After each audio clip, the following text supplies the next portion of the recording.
Indiana is one of a dozen states that received a near failing grade on a recent report analyzing states' paid leave policies. The U.S. is the only developed nation that doesn't guarantee workers any paid time off for family or medical reasons. Some states are passing their own laws to support working families, but as Barbara Brozier reports, Indiana isn't among them. Let's hear you play the drum. Every moment Emily Wickersham spends with her daughter is one she cherishes. This is our first baby. This is Rosalind, and she's 10 months old. Wickersham had Rosalind last October, and it wasn't until she got pregnant that she started looking into her employer's family leave policies. She teaches at the Monroe County Community School Corporation. By state law, all of the state employees that are full-time employees, we can take up to a year off and keep our position, keep our place, but we can take 12 weeks leave. But that isn't paid time off, which presents a problem for many working families. Wickersham says she's lucky. She was able to use a combination of paid days off and days from a sick bank she contributes to in order to cover her maternity leave.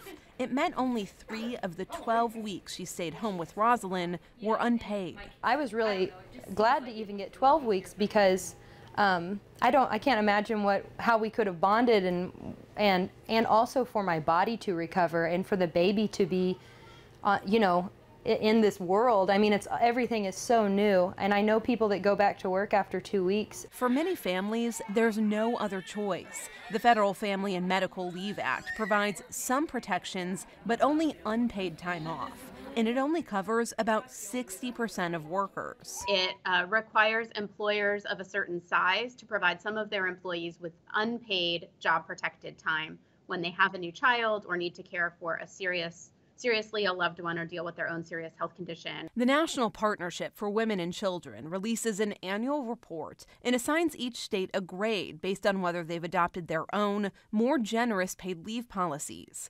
Indiana is one of 12 states that scored a D-. That means that Indiana does not provide paid family leave, and that's unlike a few other states in the country, California, Rhode Island, New Jersey, and soon New York.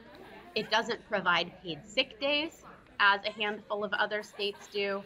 It doesn't do anything more in terms of providing unpaid job-protected time to new parents or even other family members, as many other states do. Critics of mandatory paid leave policies say they're a financial burden to businesses. In its 2016 legislative business agenda, the Indiana Chamber says it opposes any expansion of FMLA at the state or federal level, such as lowering the employee threshold, providing paid leave through use of funds from Indiana's Unemployment Trust Fund, or through a new tax on employers. But Erin Macy, a policy analyst with the Indiana Institute for Working Families, says that stance is misguided. She says businesses that do provide paid leave policies reap several benefits. They get reduced employee turnover.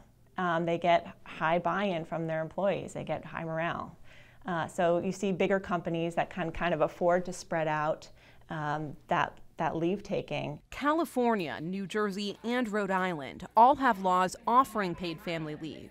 New York will soon join that group.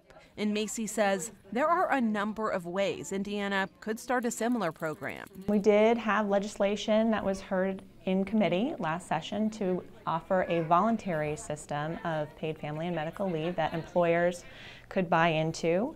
In other states, the plans are employee-sponsored, so employees pay a couple of dollars a week and they receive the benefits. Look at the kitten. Back in Wickersham's Bloomington home, it's clear how important spending quality time with Rosalind is to this dedicated mom.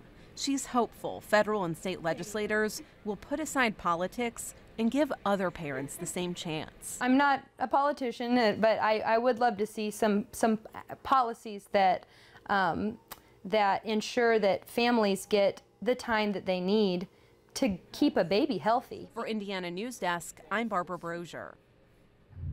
The issue of paid leave is one that came up earlier this summer during both the Democratic and Republican national conventions. Hillary Clinton says if she's elected, she will champion the effort to guarantee up to 12 weeks of paid family and medical leave. She plans to pay for the policy with tax reforms. And Donald Trump's plan includes 6 weeks of paid leave for working mothers. He's also proposing a child care tax deduction to help working families.